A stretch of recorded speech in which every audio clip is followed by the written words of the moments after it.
సరే, మీ అందరికీ మరణాత ఈ ప్రత్యేకమైన సమయంలో దేవుని యొక్క పరిశుద్ధ గ్రంథంలో నుంచి దేవుని వాక్యాన్ని దినము ధ్యానించుకుందాం. పరిశుద్ధుడైనటువంటి అపోస్తలుడైన పౌలు గారు రాసిన కొరింథీయులకు రాసిన మొదటి పత్రిక 16వ అధ్యాయము 22వ వచనాన్ని చదువుకుందాం. అపోస్తలుడైన పౌలు కొరింథీయులకు రాసిన మొదటి పత్రిక 16వ అధ్యాయము 22వ వచనాన్ని చదువుకుందాం. ఎవడైనను ప్రభువుని ప్రేమింపకుంటే వాడు శపింపబడును గాక. ప్రభు వచ్చుచున్నాడు. ఆమేన్. చిన్న ప్రార్థన చేసుకుందాం. వాక్యం నిమిత్తమై చిన్న ప్రార్థన జరిగించుకుందాం. మహాగరుడును అత్యున్నతమైన సింహాసనం మీద ఆసీనుడైన మా ప్రియ పరలోకపు తండ్రి, మీ ఘనమైన నామమునకు వందనములు స్తోత్రములు చెల్లిస్తూ ఉన్నాం. ఆరాధన దినము ఆచరింపగవలయు ఏ రోజు కన్నా ఈ రోజే గొప్ప అని దైవజనుని చేత రాయించిన దేవా, ఈ పరిశుద్ధ దినము ఆరాధన దినమును ప్రభువా మిమ్మల్ని కనపరచుటకు దేవా మీరు ఏర్పాటు చేసుకున్న బైబిల్ నుంచి ఎత్తి చూపించుట వరకు ఈ దాసుడు ఎంతో వేయి ప్రయాసలు పొంచుకొని ఈ సభను ప్రభా జరిగించు ఉండగా మీరును పరలోక పరిశుద్ధులను మా ఆత్మీయ జనకులు ఈ స్థలంలో ఉండి ఈ కార్యక్రమమును నడిపించుచు ఉన్న దేవా మీకు స్తోత్రములు చెల్లిస్తూ ఉన్నాం. ఇప్పటి వరకు ఈ కార్యక్రమంలో మీరుండి పాటల ద్వారా దైవ సన్నిధి క్రమము ద్వారా మహిమ పొంది ఉన్నారు. స్తోత్రములు. ఈ ప్రత్యేకమైన సమయంలో దేవా నీ వాక్యమును వినగోరుచుండగా మీరే మాతో మాట్లాడండి.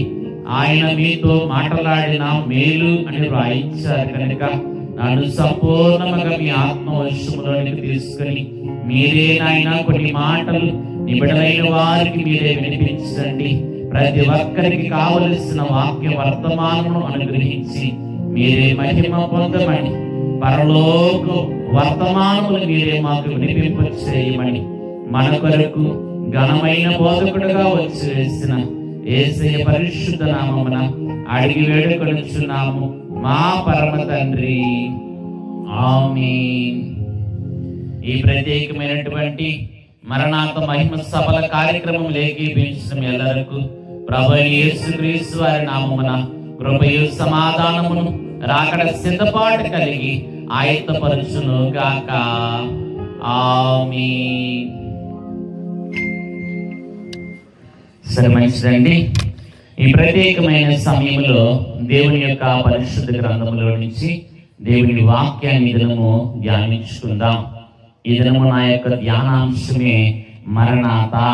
ఏమైనది? మరణాతను గురించిన మర్మము ఈ దినము మనము తెలుసుకుందాం. మరణాత ఎనగా మన ప్రభువు మరలా వచ్చుట.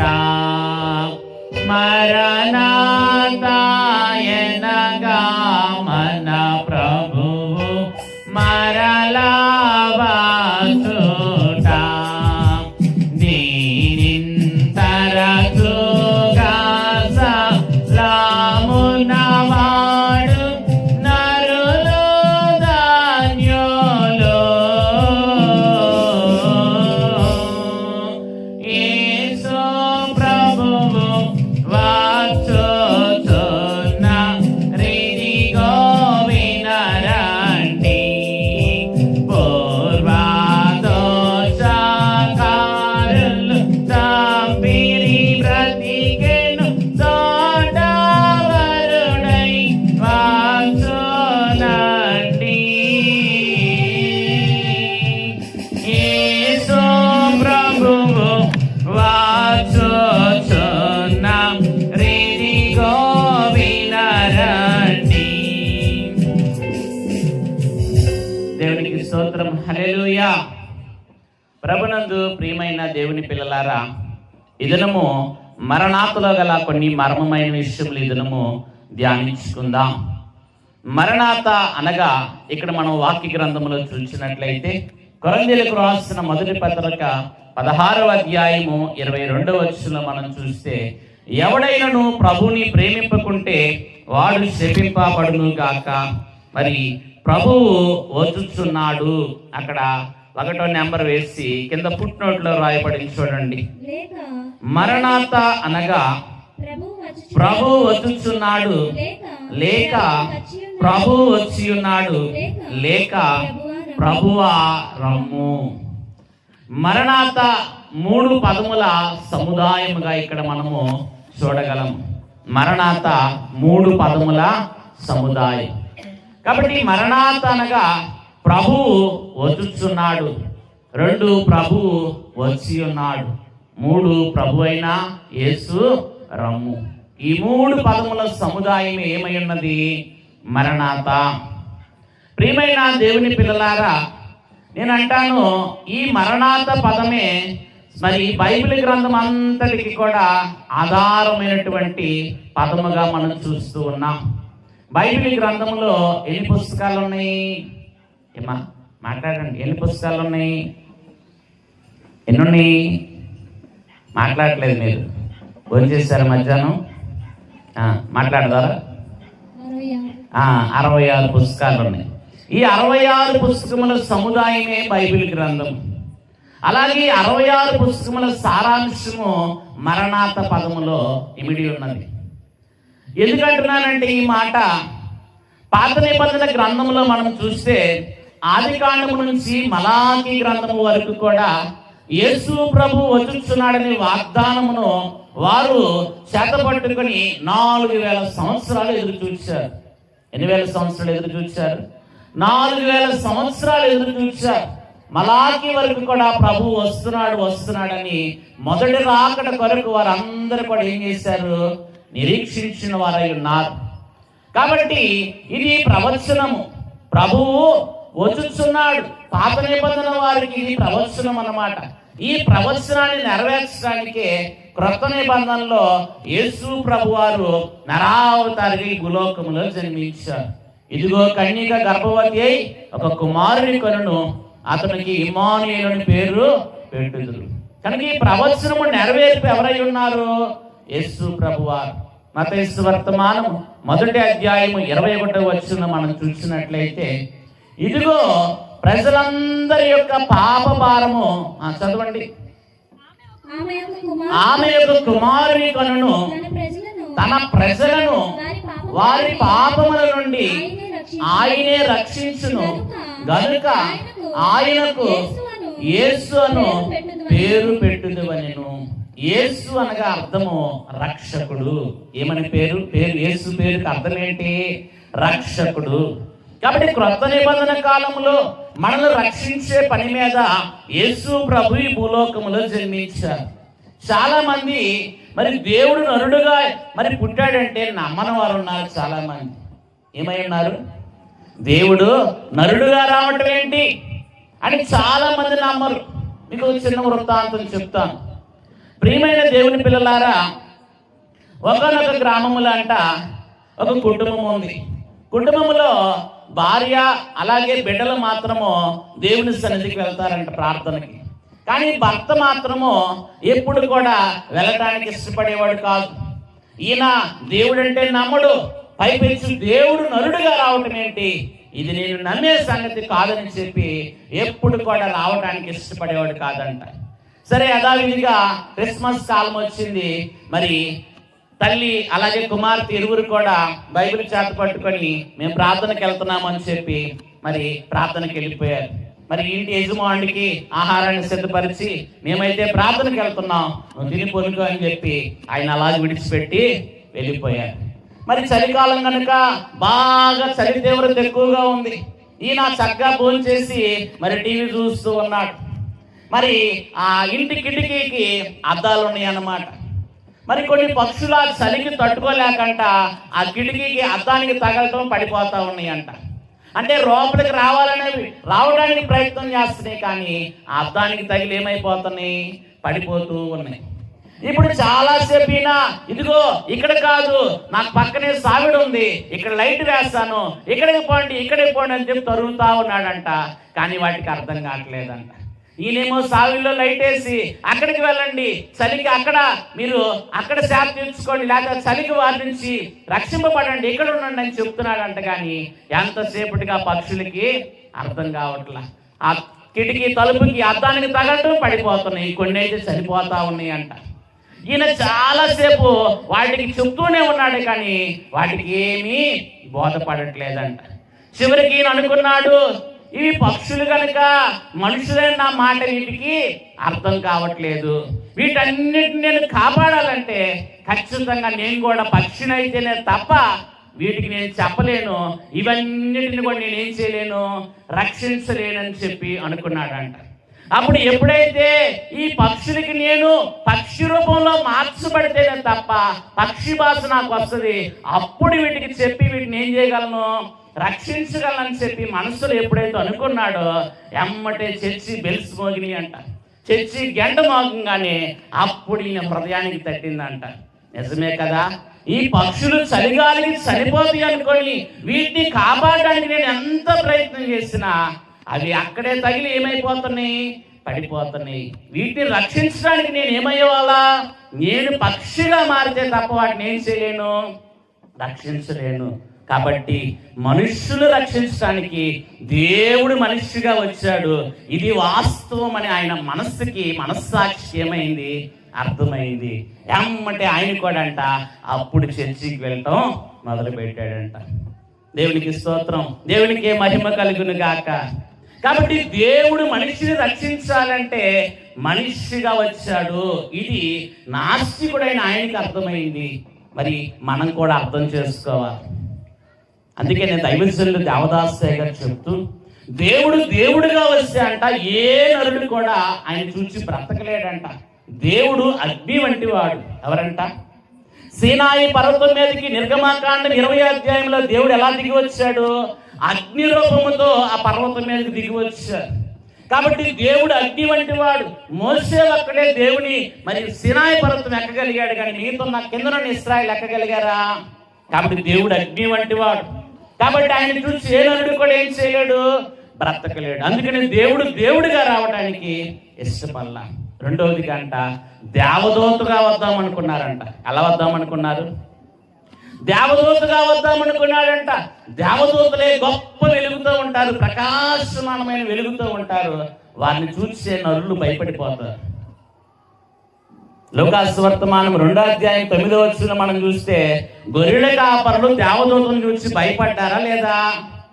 ఏమా వాక్యంలో చూడండి ఏముంది, చూడండి. లూకాసు వర్తమానం 2వ అధ్యాయం 9వ వచనం, ప్రభువు దూత వారి యొద్దకు వచ్చి నిలిచెను, ప్రభువు మహిమ వారి చుట్టూ ప్రకాశించినందున వారు మిక్కిలి భయపడిరి. కాబట్టి దేవదూతలను చూస్తే మనుషులు భయపడతారా, భయపడరా? గొర్రెల కాపరులు, వారి విద్యులేని పామరులు, వారు భయపడ్డారంటే అర్థం ఉంది. పాస్టర్ గారు కూడా భయపడ్డారు. ఎవరు భయపడ్డారండి? దేవదూతను చూసి జకరియా, మరి ఈ పాస్టర్ గారు కూడా భయపడిపోయాడు. చూడండి లూకాసు వర్తమానము 1వ అధ్యాయంలో మీరు చూసినట్లయితే జకరియా తన క్రమము చొప్పున యాజక మర్యాద చొప్పున, చూడండి జకరియా దేవుని ఎదుట యాజక ధర్మము జరిగించుచుండగా యాజక మర్యాద చొప్పున ప్రభు ఆలయంలోనికి వెళ్ళి ధూపం వేయుటకు అతనికి వంతు వచ్చును. ధూప సమయమందు ప్రజల సమూహమంతయు వెలుపల ప్రార్థన చేయుచుండగా ప్రభు దూత ధూపవేదిక కుడివైపున నిలిచి అతనికి కనబడగా జకరియా ఆ దూతను చూసి తొందరపడి భయపడిన వాడా. ఇప్పుడు చెప్పండి, దేవదూతలను చూస్తే మనుషులు భయపడతారా, భయపడరా? గొర్రెల కాపురులు భయపడ్డారు. ఇక్కడ జకరియా మరి యాజకుడు కూడా ఏమయ్యాడు, కనుక దేవుడు దేవదూతగా రావడానికి కూడా ఇష్టపడలా. మరి ఏ జంతువుగానో ఏ జంతు రూపముతో వద్దామని ఆలోచన చేస్తే జంతువుని మనుషులు లక్ష్య పెడతారా? ఇప్పుడే ఇక్కడికి జంతువు ఒకటి వచ్చింది, కుక్క. మీరేం చేశారు చెప్పండి? తరిమేరు వాటిని పారద్రోలు వేశారు. కానీ జంతువుల్ని మనుషులు లక్ష్య పెట్టరు, వాటిని ఏం చేస్తారు? పారద్రోలుతారు. కాబట్టి దేవుడు జంతు రూపంతో రావడానికి ఇష్టపడలా. మనుషులు మాటే వింటారు. ఎవరి మాట వింటారు? మనుషులు మాటే వింటారు. కనుక ఈ నరులను రక్షించడానికి ఆయన ఏ రూపం దాల్చవలసి వచ్చింది? నరావతారము అనగా మనవలే నరుడుగా ఈ భూలోకానికి వచ్చారు. దైవజనులు అన్నారు, నా తండ్రి నా కోసమయ్యాలో నరుడుగా పుట్టెను వయ్యాలో, నా తండ్రి నా కోసమయ్యాలో నరుడుగా పుట్టెను వయ్యాలో. కాబట్టి నా తండ్రి నా కోసం ఎలా పుట్టాడు? నరుడుగా పుట్టాడు. ఇప్పుడు చెప్పండి, యేసు ప్రభువారు మన కొరకు నరుడుగా పుట్టారని ఎంతమంది నమ్ముతారు? మాట్లాడలేదు మీరెవరు. కాబట్టి క్రిస్మస్ కాలంలో మనం అందరం కూడా ఎందుకు సంతోషిస్తున్నాం? ఇది ప్రజలందరికీ కలుగుబో మహా సంతోషకరమైన శుభవర్తమానం. కాబట్టి యేసయ్య మన కొరకు రక్షకుడుగా పుట్టాడు, మనల్ని రక్షించే పని మీద వచ్చాడు. కాబట్టి ఇది సంతోషమా కాదా? నీకు అర్థమయ్యేటట్టు చెప్తా. పల్లెటూరు కనుక మీకు విపులంగా అర్థం అవ్వాలంటే, మరి చెలో గడ్డి కోసారు. మీరు గడ్డి కోసి మరి బాగా మోపు కట్టేశారు బాగా గట్టిగా. మరి ఎట్లా లేపుకొని ఎవరొకరు సహాయం తీసుకొని ఎత్తారు, తల మీద పెట్టుకొని వస్తూ ఉన్నారు. మరి పల్లెటూరు కనుక అక్కడి నుంచి ఇంటి దాకా ఏం చేయాలా? నడుచుకుంటూ రావాలి తల మీద పెట్టుకొని. కొద్ది సమయం బరువు ఎక్కువగా ఉంటాన్ని బట్టి తల లాగుతూ ఉంది. ఏం చేస్తుంది? తల కాస్త లాగుతూ ఉంది. ఏమనుకుంటారు మీరు? అబ్బా, ఎవరన్నా వచ్చి కాసేపు ఈ మోపు ఎత్తుకుంటే బాగుంటది అనుకుంటారు. అవునా కదా? మరి యేసు ప్రభు వారు కూడా మన పాప భారము, వ్యాధి భారము, శిక్ష భారం అంతటిని కూడా మన మీద నుంచి తన మీద వేసుకోవడానికి వచ్చారు. ఇది మీకు సంతోషమా కాదా? చెప్పాలి, సంతోషమేనా? కాబట్టి ప్రభు ఎందుకు వచ్చాడంటే మరి మన నిమిత్తము తాను శ్రమ పడడానికి వచ్చాడు. మనం రక్షించాలంటే మన భారం అంతా ఎవరు ఎత్తుకోవడానికి వచ్చారు? యేసు ప్రభు తన మీద వేసుకోవడానికి వచ్చాడు. అందుకని కలువరి సిలువలో మన భారం అంతా కూడా తన మీద వేసుకుని మన కొరకు ఆయన ఏం చేశారు? సిలువలో మరణించారు. కాబట్టి ప్రభు వచ్చింది ఎందుకంటే రక్షించే పని మీద. దేని కొరకు వచ్చారని? రక్షించే పని మీద వచ్చారు కనుక రక్షణ కార్యము సంపూర్తి చేశాడు. అందుకనే పాత నిబంధనలో వాగ్దానం కొరకు 4000 సంవత్సరాలు ఎదురు చూశారు. క్రొత్త నిబంధన కాలంలో యేసు ప్రభు మన కొరకు జన్మించి 33.5 సంవత్సరాల్లో మనం చేయవలసిన పనంతా, మన భారమంతా తన మీద వేసుకుని కలువరి సిలువలో మరణించి 3వ దినమున పునరుద్ధానుడై తిరిగి లేచి పరలోకమునికి ఏమయ్యాడు? ఆరోహణమై వెళుతూ వస్తూ మరలా తిరిగి వస్తానని చెప్పారా? చెప్పలేదా? ఇదే మరి ప్రభువు మరి వచ్చుచున్నాడు. అది పాత నిబంధనలో ప్రవచనము, క్రొత్త నిబంధనలో ఆయన వచ్చిన కార్యం మనం చూస్తూ ఉన్నాం. మనం ఏ కాలంలో ఉన్నాం? నెరవేర్పు కాలంలో ఉన్నాం. 3వది మనం చూస్తే ప్రభు అయిన యేసు రమ్ము. సిద్ధపడిన సంఘము చేసే ప్రార్థన ఏమై ఉన్నదంటే ప్రభు అయిన యేసు త్వరగా రమ్మయ్యా. అందుకని బైబిల్ గ్రంథంలో చిట్ట చివరి ప్రార్థన ఏమని ఉందంటే ఈ ప్రార్థన చూడండి. ప్రకటన గ్రంథము 22వ అధ్యాయము 20వ వచనం ఒకసారి చదువుకుందాం. పరిశుద్ధుడైన యోహాను గారు రాసిన ప్రకటన గ్రంథము 22:20. ఈ సంగతులను గూర్చి సాక్ష్యమిచ్చువాడు అవును త్వరగా వచ్చుచున్నాను చెప్పుచున్నాడు. ఆమేన్. కాబట్టి ప్రభు అయిన యేసు త్వరగా రమ్ము. కాబట్టి ఈ లోకం ఏ లోకం అంటే గత్తర లోకం. ఈ లోకం ఏ లోకం అంటే వ్యాధుల లోకం. ఈ లోకము విష పురుగుల లోకము. ఈ లోకము అవస్థల లోకము. ఈ లోకము ఇబ్బందుల లోకము. ఈ లోకము దయ్యముల లోకము. ఈ లోకము దయ్యములకు లోబడి పనిచేస్తున్న మనుషులున్న లోకము అన్నారు దైవజనులు. కాబట్టి లోకమంతా శ్రమే. కాబట్టి ఈ శ్రమలో అంట ప్రభు రక్తముతో సంపాదించిన ఈ సంఘము, అయ్యా ఈ శ్రమలో నేను ఉండలేను, నువ్వు త్వరగా వచ్చిన ఏం చేయాలి? తీసుకుని పో అని చెప్పి సంఘము ప్రార్థన చేస్తూ ఉంది. ఏం చేస్తుందంట? కాబట్టి చివరి ప్రార్థన ఇదే. బైబిల్ గ్రంథం చివరి పేజీ అని మీరు చదివింది. కాబట్టి చివరి ప్రార్థన ఇదే. ఇంకా తర్వాత ప్రార్థనలు లేవు. ఏ ప్రార్థన?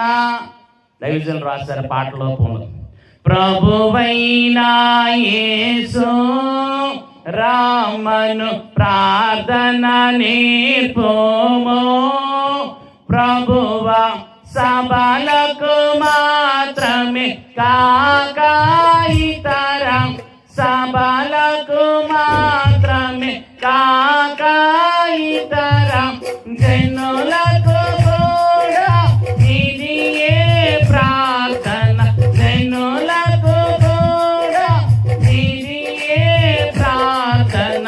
త్వరగా రాను నా యేసు, త్వరగా నీ రాము తండ్రి. కాబట్టి సభలకే కాదండి ఈ ప్రార్థన జనులందరికీ కూడా. ఏం ప్రార్థన? ప్రభు అయిన యేసు రమ్ము. కాబట్టి ఈ ప్రార్థన చేస్తే దేవుడు మన రాకడికి ఏం చేస్తాడు? సిద్ధపరుస్తారంట. దైవజనులు మాట. ఈ ప్రార్థన అల్లలేని ప్రార్థన అన్నారు. ఇది అల్లే ప్రార్థన కాదు, ప్రభు నేర్పిన ప్రార్థన ఉంది శిష్యులకి. చెప్తారా ఏం ప్రార్థన అది? చివరిలో చేసుకుంటాం. పరలోక ప్రార్థన కాదు అది, ప్రభువు నేర్పిన ప్రార్థన. పరలోక ప్రార్థన అంటే పరలోకంలో చేసే ప్రార్థన అనుకుంటారు. మనకు ఆ వాడుక కనుక అలవాటుకి ఏం చెప్తాం? పరలోక ప్రార్థన చేసుకుందాం అంటారు. పరలోక ప్రార్థన కాదు అది. శిష్యులకి ప్రభువు నేర్పిన ప్రార్థన. ఏమని పలకాలా? ప్రభువు నేర్పిన ప్రార్థన చేసుకుందాం అని అనాలి. సంఘాల్లో పాదిరి గారులు కూడా అలవాటు అయిపోయింది. ఏం చెప్తారు? పరలోక ప్రార్థన చేసుకుందాం అంటే పరలోకంలో ఆ ప్రార్థన చేస్తారా? శిష్యులకి ప్రభు నేర్పారు. మత్తయి వర్తమానం 6వ అధ్యాయం 6వ వచనంలో ఉంటుంది. అవునా? కాబట్టి శిష్యులకి ప్రభు నేర్పారు. ఏమని అడిగారంటే శిష్యులు, అయ్యా అయ్యా యోహాను తన శిష్యులకి ప్రార్థన నేర్పారు, మీరు కూడా మాకు ప్రార్థన నేర్పండి అని అడిగారు. బాప్తీసు నుంచి యోహాను అంటే ఆయన శిష్యులకి ఏం చేశాడు? ప్రార్థన నేర్పారు. మీరు కూడా మాకు ప్రార్థన నేర్పరండి అని ప్రభువుని అడగగా ప్రభు అప్పుడు నేర్పిన ప్రార్థనే పరలోక ప్రార్థన అని అనకూడదు, కానీ ప్రభువు నేర్పిన ప్రార్థన. అయ్యగారు ఈ ప్రార్థన గురించి చెప్తూ చాలా లోతైన విషయాలు చెప్పారు. దైవజనుడు దేవదాస్ గారి ఆత్మీయ స్వస్థ అనే పుస్తకంలో ప్రభు ప్రార్థన మరి ఈ గురించి చాలా విపులంగా అయ్యగారు తెలియజేస్తారు. ఇప్పుడు నేను దాని జోలికి వెళ్ళట్లేదు కానీ. కాబట్టి మరణాత్ అనగా 3 పదముల సముదాయం. ఎన్ని పదాలమ్మా? 3 పదాలు. ఒకటేంటి? ప్రభువు వచ్చుచున్నాడు. ఇదేమై ఉన్నది? ప్రవచనము. చెప్పాలి, ప్రభువు వచ్చుచున్నాడు. ఇదేంటి? ప్రవచనం. ప్రభువు వచ్చి ఉన్నాడు. ఇదేమై ఉన్నదంటే ప్రసంగము. ఏమై ఉన్నది? ప్రసంగము. ప్రభు అయిన యేసు రమ్ము అనగా ప్రార్థన. కాబట్టి మరణాత్ అనే పదములో 3 అర్థాలు ఉన్నాయి. ఒకటేంటి? ప్రవచనం ఉంది, రెండోది ఏముంది? ప్రసంగం ఉంది, మూడోది ఏముంది? ప్రార్థన ఉన్నది. ఈ 3 పదముల సముదాయం ఏమై ఉన్నది? మరణాత. మీరు అడగచ్చు, వందనాలు చెప్పుకోకూడదా పాస్టర్ గారు అంటే బైబిల్లో ఉంది ఆ పదం కూడా. కానీ మరణాతులో ఉన్నంత సంపూర్ణ వివరణ వందనాల్లో లేదు. వందనాలు అంటే తిరిగి మనం ఏం చేస్తాం? వందనాలు చెప్తాం. కొంతమంది ప్రైజ్ ద లార్డ్ అంటారు. ప్రైజ్ ద లార్డ్ అంటే ఏంటి ఏమ్మా? ఇంగ్లీష్లో చెప్తారు. ప్రైజ్ ద లార్డ్ అంటే దేవుని స్తుతించండి అని అర్థం. చూడండి, ప్రకటన గ్రంథము 18వ అధ్యాయంలో చూస్తే ఇక్కడ ఈ మాటకి అర్థం కనపడుతుంది. ప్రకటన గ్రంథము 18వ అధ్యాయము చూడండి 2వ వచనం, మొదటి వచనంలో చూసినట్లయితే, అటు తర్వాత పరలోకమందు ఇలాగు చెప్పగా వీటిని ప్రభువుని స్తుతించుడి. అక్కడ 2వ నెంబర్ వేసి ఉంటుంది చూడండి. 2వ నెంబర్ వేసి కింద ఏమని ఉంది? కింద ఫుట్ నోట్ లో చూడండి, సెకండ్ అండ్ నెంబర్ వేస్తుంది. ఏముంది? హల్లెలూయా. ప్రభువుని స్తుతించండి అంటే హల్లెలూయా అని అర్థం. హల్లెలూయా చెప్తే మీరు కూడా ఏం చేస్తారు? హల్లెలూయా చెప్తారు. కానీ మరణాతని చెప్పడం వల్ల పాత నిబంధన పుస్తకంలో మనం చూసినట్లయితే అక్కడ మరి మరణాతని పాత నిబంధన వారు ఉద్రేకంతో చెప్పుకునేవారంట. మరణాత అని చెప్పగానే ప్రభు వచ్చుచున్నాడు నిజమే అని చెప్పి ఇంకా ఉద్యోగంతో ఏం చెప్పేవాళ్ళంట? మరణాతని చెప్పేవారు. అంటే దాని అర్థము ఇది గ్రీకు భాషలో పొందుపరచబడింది. మరణాత అనే పదము గ్రీకు భాష పదము. ఇది అలాగే తెలుగు బైబిల్లో తర్జుమా చేసేటప్పుడు మరణాత్ అనే స్వయంగా రాశారు తప్ప ఇది తర్జుమా చేయాలి. అందుకనే మరణాత్ అని చెప్పి 3 అర్థాలు చెప్పాడు. ఒకటేంటి, ప్రభు వచ్చుచున్నాడు, ప్రభు వచ్చి ఉన్నాడు, లేక ప్రభువా రమ్ము. కాబట్టి మరణాతలో సంపూర్ణమైన స్థితి ఉంది. అంటే యేసు ప్రభువుని గురించిన సంపూర్ణ సువార్త ఎందులో ఉందంటే మరణాతలో ఉంది. అందుకని మరణాత 3 పదముల సముదాయం. మీకు చిన్న ప్రశ్న వేస్తా అమ్మా. ఒక పెన్ను 10 రూపాయలు, అలాగే 3 పెన్నులు, మరి బ్లూ బ్లాక్ 3 పెన్నులు 10 రూపాయలకి ఇస్తా అంటున్నారు. ఒక పెన్ను 10 రూపాయలు. ఏది తీసుకుంటారు మీరు? మాట్లాడట్లేదు. 3 పెన్నులే తీసుకుంటారు. ఎందుకని? మనం చెల్లించే ధరకి 3 వస్తున్నాయి అంటే ఉపయోగకరమా కాదా? ఇప్పుడు చెప్పండి. మరణాతనే పదంలో 3 పదముల సముదాయం. ఇది సంపూర్ణ సువార్త. ప్రభు నీ కొరకు జన్మించాడు, ఇది రక్షణ వార్త. ప్రభు నీ కొరకు జన్మించి తన రక్తముతో నిన్ను కొన్నాడు, నిన్ను తీసుకెళ్ళడానికి మరలా మధ్యాకాశానికి ప్రభు వస్తున్నాడు. మరి ఇదేమో రాకడ వార్త.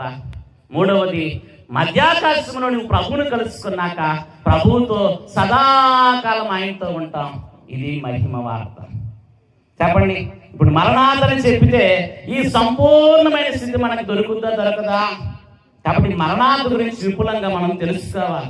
ఊరికినే వాడుగా మరణాతని పాస్టర్ గారు అంటాం కాదు. మరణాతలో ఉన్న మర్మాన్ని మనం ఏం చేయాలా?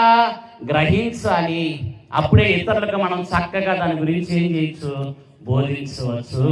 కాబట్టి మరణాతనగా 3 పదముల సముదాయము. మరణాతలో ఒకటి ఏముంది చెప్పండి, ముందుకెళ్దాం. ప్రవచనము. 2వది ఏముంది? ప్రసంగము. 3వది ఏముంది? ప్రార్థన. ఈ 3 కలిపితే ఏమైంది? మరణాత. కాబట్టి ఎక్కడ కనపడినా ఎవరు కనపడినా సంతోషంతో చెప్పాలంటే ఏమని? మరణాత అన్నప్పుడు వారు కూడా నవ్వుతూ మరణాత చెప్తే రాకడలో ప్రభు త్వరగా వస్తున్నాడు వారు నమ్మి సంతోషంతో చెప్పినాడు. నువ్వు రాకడం నమ్ముతున్నావు, వారు నమ్ముతున్నారు. అలా చెప్పినప్పుడు ఉజ్జీవంతో చెప్పినప్పుడు అంట ప్రభువు కూడా సంతోషిస్తారంట. నా పిల్లలు రాకడికి సిద్ధంగా ఉన్నారు, ఉత్సాహంగా ఉన్నారు, ఉజ్జీవంగా ఉన్నారని ప్రభువు కూడా ఏం చేస్తారంట? మురుసుకుంటారు. మీ పిల్లలు నిన్ను అమ్మా అని గట్టిగా మరి పిలిచి అలా కౌగిలించుకుంటే తల్లి అంత సంతోషిస్తుంది, అవునా కదా? నా బిడ్డ నన్ను ఎంత బాగా పిలుస్తుంది అని చెప్పి ఏం చేస్తుంది? సంతోషిస్తుంది. అలాగే ప్రభువు సంతోషం కాదా? మనమందరం ఆయన పిల్లలమా కాదా? ఎలా పిల్లలమయ్యాం? ప్రభువుని నమ్ముకోవడాన్ని బట్టి. యోహాను సువార్తమానం 1వ అధ్యాయం 12వ వచనం ఏమున్నది? తన్ను ఎందరు అంగీకరించుదురో, తన నామమందు ఎంతమంది విశ్వాసం ఉంచుతారో వారందరూ కూడా దేవుని పిల్లలకు దేవుడు ఏమిచ్చాడు? అధికారం ఇచ్చాడు. కాబట్టి ఆయన నమ్మటాన్ని బట్టి మీరు అందరు ఎవరో? ఆయన పిల్లలు. కాబట్టి పిల్లల మాటలు తల్లిదండ్రులు ఎప్పుడైనా అసహించుకుంటారా? పిల్లల మాటలు తల్లిదండ్రులు ఎప్పుడైనా తోసివేస్తారా? పిల్లల మాటలు తల్లిదండ్రులు ఎక్కడైనా మరి కోపడతారా? కాబట్టి మనం కూడా గట్టిగా ఉద్యమంతో నవ్వుతూ మరణాలు చెప్తే ఎవరు సంతోషిస్తారు? పరలోకంలో ప్రభు సంతోషిస్తారు. నా పిల్లలు రాకడికి సిద్ధమవుతున్నారు, రాకడ ఉత్సాహము సంతోషం నా పిల్లల్లో ఉందని ప్రభువుకి సంతోషమే, మరి దైవజనుడికి కూడా సంతోషమే. కాబట్టి మరణాతనగా 3 పదముల సముదాయం. 2వదిగా చూస్తే మరణాత అనగా 3 వార్తలు ఉన్నాయి. ఎన్ని ఉన్నాయంట? 3 వార్తలు. 1 రక్షణ వార్త. ఏ వార్త? రక్షణ వార్త. 2 రాకడ వార్త. 3 మహిమ వార్త. ఈ 3 కూడా మరణాతలో ఇమిడి ఉన్నాయి.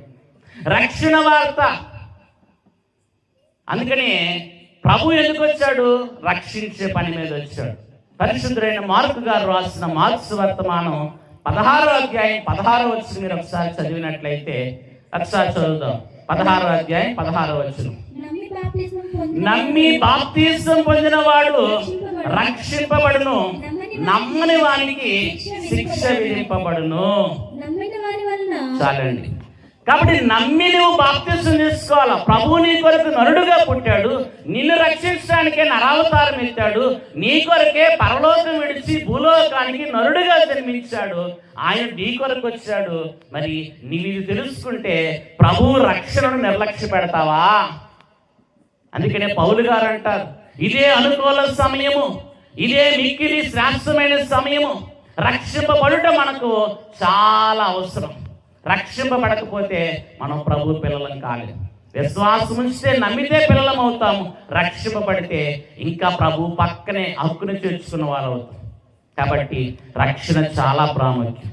ఈ క్రిస్మస్ కాలంలో యేసయ్య పుట్టాడని క్యారల్స్ చేస్తున్నాం, మంచిదే. యేసయ్య నా కొరకు జన్మించాడని అందరికీ చెప్తున్నావు, హ్యాపీ క్రిస్మస్ అని. నీవు రక్షింపబడితే అదే ప్రభువుకు సంతోషం. నీవు రక్షింపబడితే నీ ఆత్మ ఈ నరకములో పడకుండా పరలోకం చేరుతుంది. నీవు రక్షింపబడటం దేవుడికి చాలా ఇష్టం. ఆయన రక్తం చిందించింది ఎందుకొరకంటే నీ కొరకే. ఆయన రక్తాన్ని వృధా చేయదు. అమ్మ, ఎవరికన్నా దెబ్బతగిలి రక్తం కారుతుంటే వదిలేస్తారా? పోతే పానీలే అంటామా? మనిషికి ప్రాణాధారం ఏమైనది? రక్తము. రక్తము లేకుండా ఏ మనుష్యుడు కూడా ఏమవలేడు, బ్రతకలేడు. యేసయ్య సిలువలో నీ కొరకు తన అమూల్యమైన రక్తం అంతా కార్చాడు. తన కొరకు ఒక్క రక్త పొట్టు కూడా దాచుకున్నాడా? కానీ ప్రభు రక్తాన్ని మనం ఏం చేయకూడదు, వృధా చేయకూడదు. ఆయన రక్తమును లోకువు కట్టకూడదు. ఆయన రక్తము నిన్ను రక్షించే రక్తం. చూడండి, మనం రక్తం వేయడానికి ఇష్టపడతామా? సరే, ఇవ్వడానికి ఎవరన్నా ప్రాణాపాయ స్థితిలో ఉన్నారు, నువ్వు వెళ్ళడానికి వెళ్ళావు ఇవ్వడానికి. అమ్మా, నీ దగ్గర రక్తం తక్కువ ఉంది, నువ్వు ఇస్తే నువ్వు బ్రతకవు అన్నావంటే ఇస్తామా? మాట్లాడండి, ఇస్తామా? ససేమేరయ్యో, నా ప్రాణం పోతుంటే నేను ఎందుకు ఇస్తాను? కానీ ప్రభు అలా అనుకుంటే మనందరికి రక్షణ దొరికేదా? ఆయన రక్తం చిందించకపోతే మనందరికి రక్షణ దొరికేదా? కాబట్టి ప్రభు జన్మకాలంలో మనం ఉన్నాం.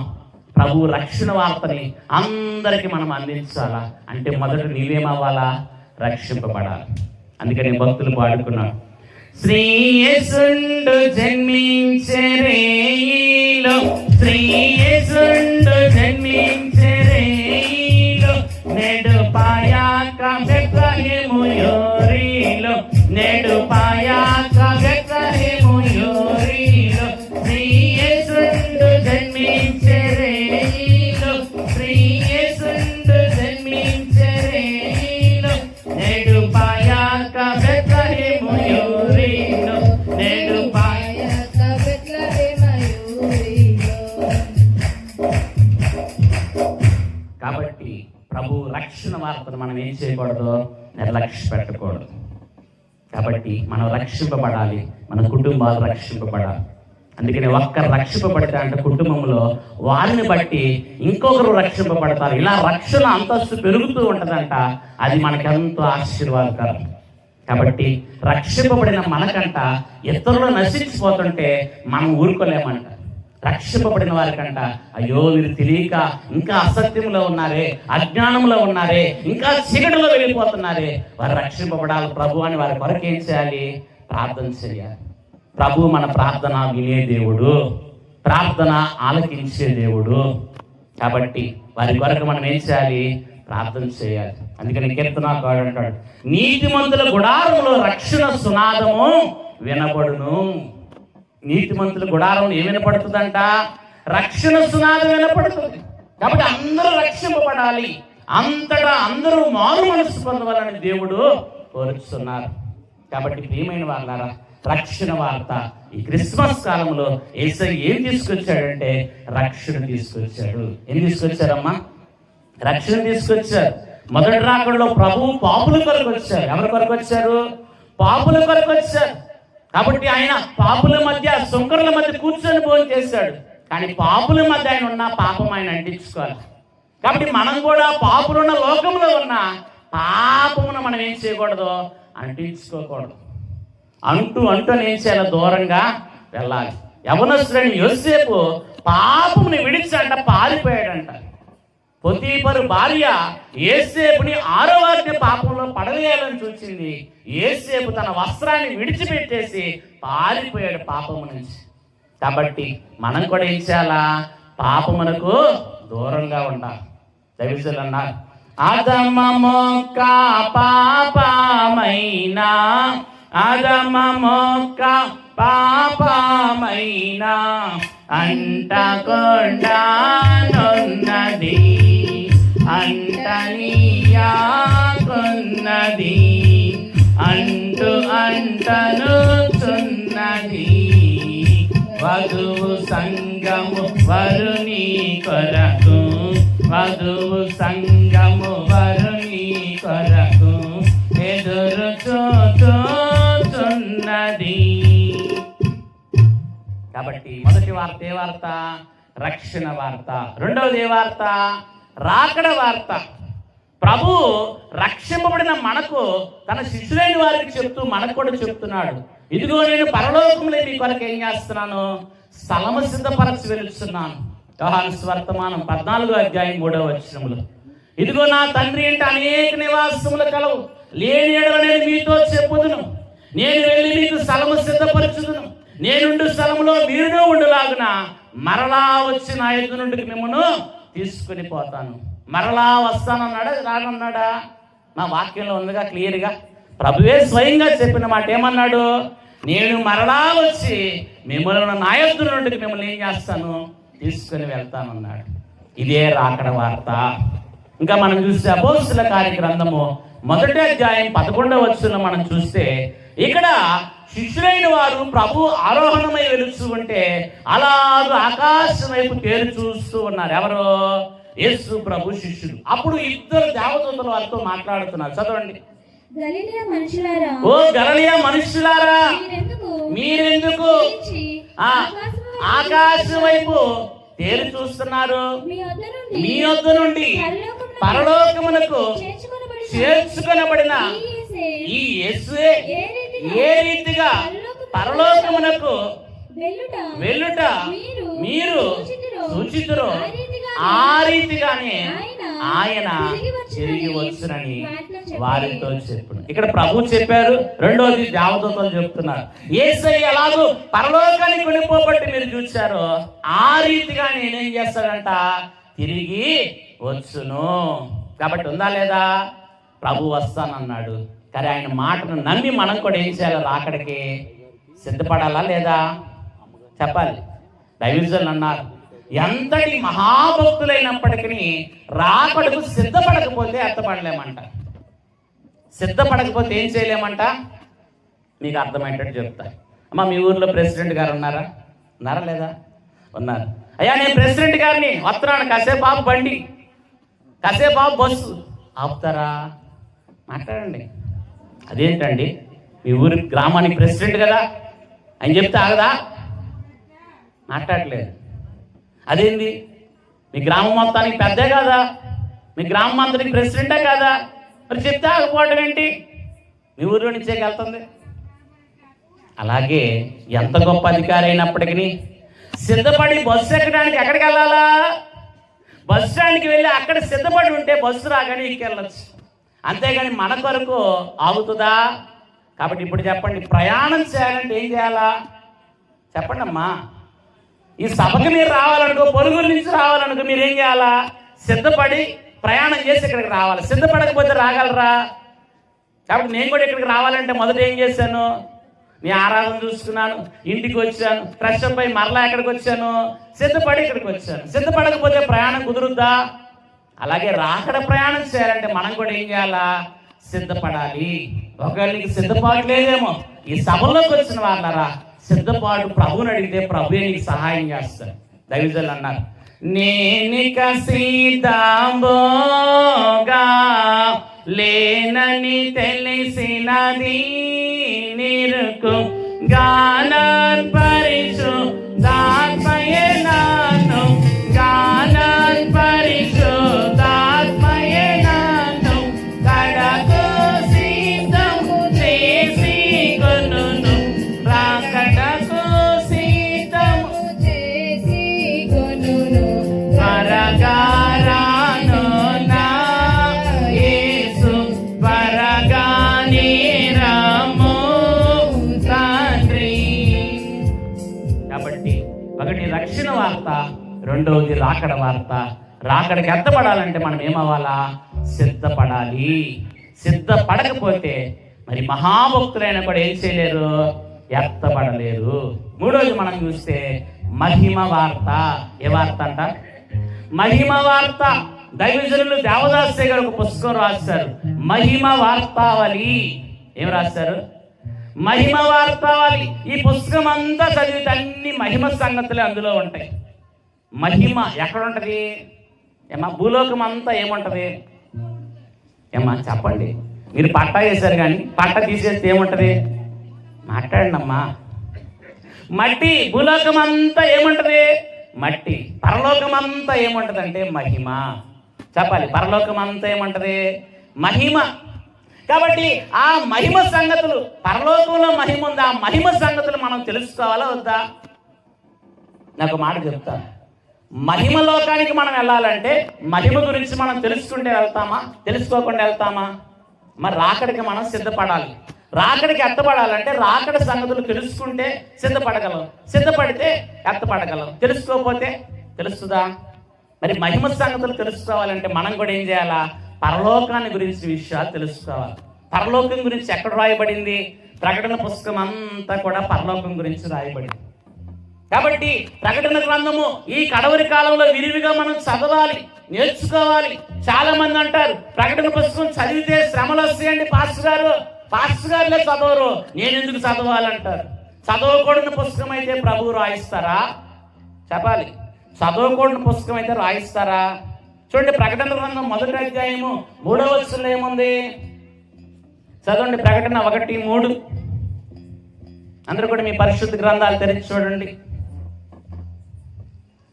అసలు నేను చెప్పమంటారా? సమయము సమీపించినది కనుక ఈ ప్రవచన వాక్యములు చదువువాడును వాటిని విని ఇందులో వ్రాయబడిన సంగతులను గైకొని వారును. ఇప్పుడు చెప్పండి అమ్మా, చదివేవారు ధన్యులు అన్నారా? అనలేదా? అంటే చదివితే నువ్వు ఎలా ఉంటావు? ధన్యురాలుగా ఉంటావు, ధన్యుడిగా ఉంటావు.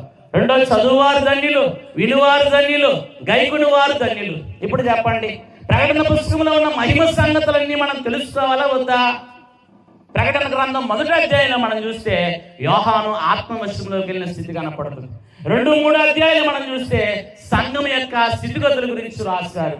4వ అధ్యాయం మనం చూస్తే అత్యున్నతమైన సింహాసనము, ఆ సింహాసనము చుట్టూ దేవుని ధనస్సు, ఆయన సింహాసనం చుట్టూ 7 ఆత్మల గురించి మరి 4వ అధ్యాయంలో చూస్తాం.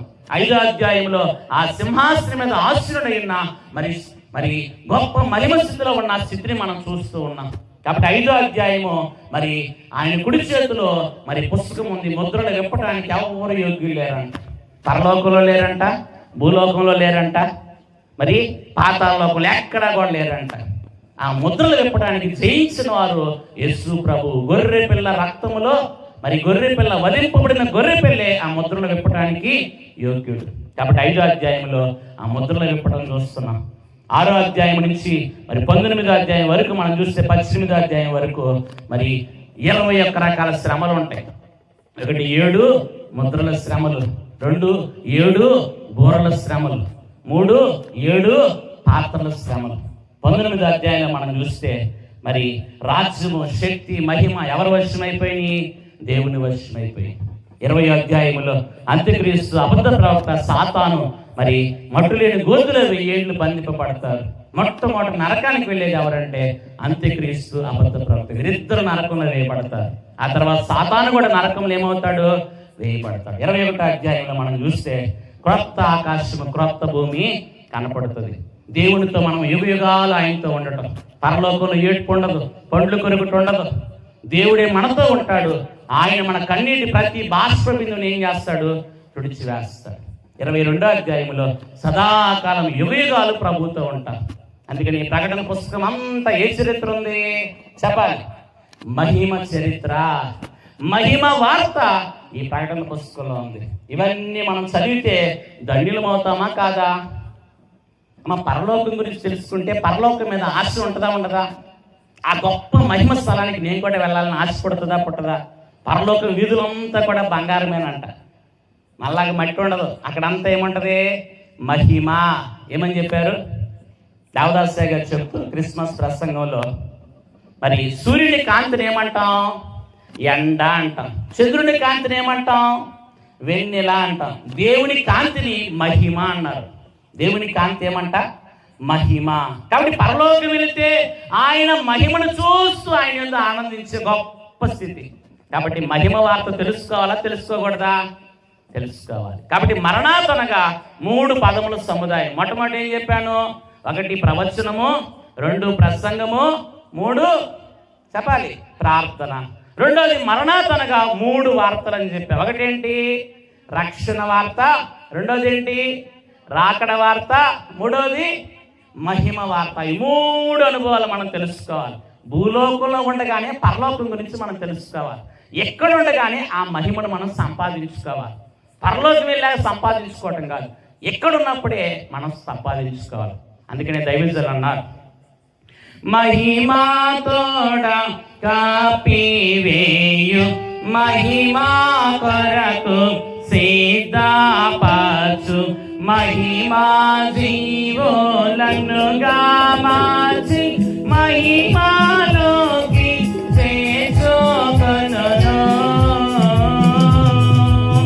యేసు ప్రభువు వాచుచున్న దిదిగో వినరండి. సరే, మరి ఇంకొక సంగతి చెప్పి నేను ముగిస్తాను. మొట్టమొదటి 3 పదముల సముదాయమే మరణాత. రెండవది 3 వార్తలు కలిగిన పదమే మరణాత. మూడవది 3 కాలములు కలిగినదే మరణాత. 3 కాలములు ఏంటి? భూత, వర్తమాన, భవిష్యత్ కాలం. చూడండి, ప్రకటన గ్రంథము 1వ అధ్యాయం 4వ వచనం ఒకసారి చదువుకుందాం.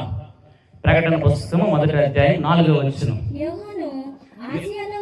యోహాను ఆసియాలో ఉన్న 7 సంఘములకు శుభమని చెప్పి వ్రాయినది వర్తమాన, భూత, భవిష్యత్ కాలములో ఉన్నవాని నుండి ఆయన సింహాసనం ఎదుట ఉన్న 7 ఆత్మల నుండి నమ్మకమైన సాక్షి, మృతులలో నుండి ఆది సంబూతులుగా లేచిన వాణ్ణి, భూపతులకు అధిపతియునైన యేసు క్రీస్తును కృపా సమాధానములు మీకు కలుగును గాక. భూత, వర్తమాన, భవిష్యత్ కాలం. ఈ మాటలు చెప్పి ముగిస్తా. భూత అంటే ఫాస్ట్ టెన్స్, అంటే జరిగిపోయిన కాలాన్ని భూతకాలం అంటాం. రెండవది వర్తమానం అంటే జరుగుతున్న కాలం. మూడవది భవిష్యత్ అంటే జరగబోయే కాలం. ఈ 3 కాలాల సంగతులు ఎక్కడున్నాయి? పరిశుద్ధ గ్రంథంలో ఉన్నాయి. చాలా మందికి తెలియదేమో. జరిగిపోయే చరిత్ర ఉంది, ఇప్పుడు జరుగుతున్న చరిత్ర ఉంది, రేపు జరగబోయే చరిత్ర. 3 కాలాలకు సంబంధించిన పుస్తకం ఏమై ఉన్నది? పరిశుద్ధ గ్రంథం. ఈ 3 కాలాలు మరి ప్రతి మనిషి జీవితంలో ఉంటాయి. ఉండవా? ఉంటాయి. కాబట్టి భూతకాలం అంటే జరిగిపోయింది, వర్తమానం అంటే జరుగుతున్నది.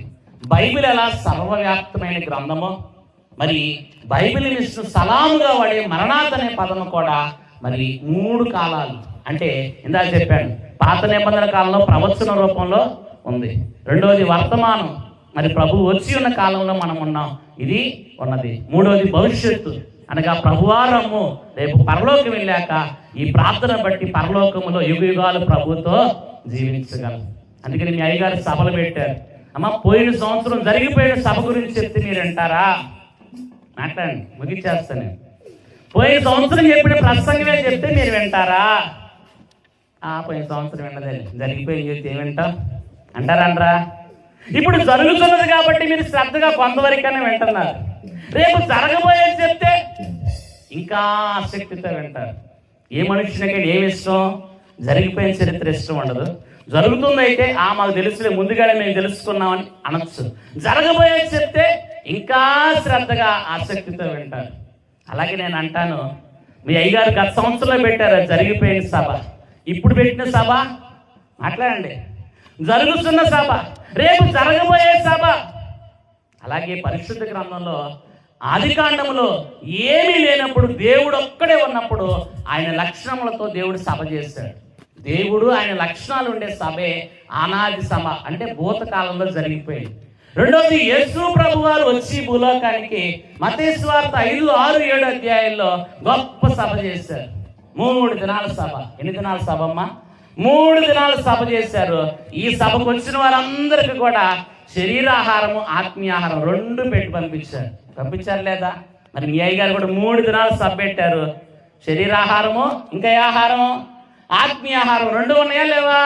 ఇది బైబిల్లో ఉంది, బైబిల్ మిషన్లో కూడా ఉంది. బైబిల్ మిషన్లో ఏముంది? బైబిల్ ఉంది. Bible plus machine. బైబిల్ అంటే ఏంటి? పరిశుద్ధ గ్రంథము. మిషన్ అంటే ఏంటి? పని. ఏంటంటే మిషన్ అంటే పని. అంటే పరిశుద్ధ గ్రంథంలో ఉన్న పనిని జరిగించడానికే బైబిల్ మిషన్ వచ్చింది. కాబట్టి రేపు భవిష్యత్తులో జరిగే సభ ఏంటంటే, ఈ ఒక్క మాట చెప్పి ముగిస్తా. రేపు మధ్యాకాశములో గొప్ప సభ జరగబోతుంది. ఎక్కడంటమ్మా? మాట్లాడండి. ఎక్కడ? మధ్యాకాశము అంటే ఆదాము మొదలుకొని లోకాంతము వరకు ఉండే అందరూ పరిశుద్ధులందరూ కూడా ఎక్కడ చేరతారు? రేపు ప్రభు మధ్యాకాశమునికి రాగానే అందరిని రెప్పపాటుని ఏం చేస్తారు? ఆకర్షిస్తారు. ఈ పరిశుద్ధులందరూ కలిస్తే ఎంతమంది ఉంటారు? ఏమ్మా, మన జ్ఞానానికి అర్థమవుద్దా? చెప్పాలి. ఇప్పుడే క్రైస్తవ సంఘం కోట్ల సంఖ్యలో ఉంది. రేపు మధ్యాకాశంలో సంఘం ఎంత ఉంటుంది? ఆదాము మొదలుకొని రేపు రాకడలో ఎత్తబడిన వారందరూ కూడా అందరూ కలిసి ప్రభు గొప్ప స్థితి కలిగి పెద్ద సభ చేస్తారు. ఆ సభలో మనం ఉండాలా వద్దా? మాట్లాడండి. ఈ సభే ఆ సభకు ముంగుర్తు. అయ్య గారు ఏ పేరు పెట్టారు? చదవండి. మరణాత, రాకడ. చదవండి అమ్మా, నాకు మరణాత, మహిమ, రాకడ. మహిమ ఎక్కడ ఉంటుందని చెప్పాను? పరలోకంలో. కాబట్టి ఈ సభ ద్వారా ఏ సభకు మనం సిద్ధపడాలి? రేపా మధ్యాకాశంలో జరిగే గొప్ప సభకు మనం ఏమవ్వాలా? సిద్ధపడాలి. కాబట్టి ఇది భవిష్యత్తు సభ, ఇది వర్తమాన సభ, జరిగిపోయిన సభ ఉంది. ఏ సభ కావాలి మీకు? వర్తమాన సభ, భవిష్యత్తు సభకు ఆ మధ్యాకాశంలో జరిగే గొప్ప పరిశుద్ధుల సభలో మనం కూడా ఏమవ్వాలా? ఉండాలి. అట్టి గొప్ప సభకు మనం సిద్ధం చేయడానికే ముంగుర్తుగా ఈ సభ. కాబట్టి ప్రియమైన వాళ్ళారా, ఆ మధ్యాకాశంలో జరిగే సభకి మనమందరం కూడా ఏమవ్వాలా? సిద్ధపడాలి. అలా సిద్ధపడితే ప్రభు షకీనా మేఘములో మనల్ని ఏం చేస్తారు? తీసుకెళ్తారు. ఓహో మరణాత, మరణాత, ఆయాని జీవదాత. ఓహో మరణాత, మరణాత, ఆయాని జీవదాత. వధువారా వేళ, వరుణి చేరవేళ. వధువారా వేళ, వరుణి చేరవేళ. షకీనా మేఘములలో, షకీనా మేఘములలో ఎగిరిపోయే సంగవధువా, ఎగిరిపోయే సంగవధువా. ఏమి నీ భాగ్యం, యేసుతో కలకాలం. ఏమి నీ భాగ్యం, యేసుతో కలకాలం. కాబట్టి మరణాతనగా 3 విషయాలు చెప్పి. ఒకటేంటి? 3 పదముల సముదాయం. 1 ప్రసంగము, 2 ప్రవచనము, 2 ప్రసంగము, 3 ప్రార్థన. 3 వార్తలు. 1 రక్షణ వార్త, 2 రాకడ వార్త, 3 మహిమ వార్త. 3 కాలములు, భూత, వర్తమాన, భవిష్యత్ కాలములకు సంబంధించిన మాటే మరణాత. కాబట్టి అలాగూ ప్రభు రాకడకు సిద్ధపడి ఆయనతో పాటు యుగయుగములు ఉండగలిగిన గొప్ప ధన్యత పరిశుద్ధాత్మ తండ్రి ఈ మరణాత, మహిమ, రాకడ సభల ద్వారా అటు అనుభవంలోనికి మనల్ని నడిపించును గాక. ఆమేన్. పరిశుద్ధుడైన తండ్రి, మీకు వందనములు, స్తోత్రములు చెల్లిస్తూ ఉన్నాం. దేవా, ఈ 2వ రాకడ పండుగ కాలంలో మేము వసించు ఉండగా దేవా, మీరు బయలుపరుచున్న బైబిల్ మిషను దేవా ఈ ప్రాంతములకు తీసుకుని వచ్చి ఈ దాసుడు సురేషయ్య గారు, ప్రణతి అమ్మగారు, వారి కుటుంబం ద్వారా జరిగిస్తున్న గొప్ప పనిని బట్టి మీకు స్తోత్రములు. ఈ మొదటి దిన సభంతటిలో మీరు తోడుగా ఉండి పరిశుద్ధాత్మ దేవ మీ నామ మహిమార్థమై ఈ సభను జరిగిస్తూ ఉన్నారు. మీకు స్తోత్రములు. జరగనైన 2 దినముల సభలు కూడా మీ హస్తాలకు అప్పగిస్తూ ఉన్నాం. వాతావరణాన్ని, పరిస్థితులను అన్ని కూడా మీరు అనుకూలపరచండి. కావలసినవెల్లా కనపడగలవు, ఏవి అడిగినా వారిని ఇచ్చివేయని తండ్రి అన్నారు కనుక కావలసిన సదుపాయాలన్నీ గావించి మీ నామ మహిమార్థమే జరిగించమని చెప్పబడిన వాక్యం బిడ్డల హృదయాల్లో ముద్రించి 100 ఫలింపచేసి మీ రాకడకు మమ్మల్ని అందరినీ సిద్ధం చేసి ఆయుత్తపరచమని మన కొరకు మధ్యాకాశమునకు పెళ్లి కుమారుడు వచ్చుచున్న యేసయ్య పరిశుద్ధ నామమున అడిగి వేడుకొని పొందుకుని ఉన్నాము మా పరమ తండ్రి. ఆమేన్. మీ అందరికీ మరణాత మరణాత మాట్లాడలేదు ఎవరు? సరే, ప్రత్యేకమైన అవకాశం నాకు ఇచ్చిన ప్రతి దేవునికి నిండు కృతజ్ఞతలు. అలాగే ఫాదర్ ఎం దేవదాసయ్య గారికి మరణాత, అలాగే స్థానిక సంఘ కాపరైనటువంటి పాస్టర్ ఎం సురేష్ గారికి, అలాగే అమ్మగారికి, కుటుంబమునకు మరణాత.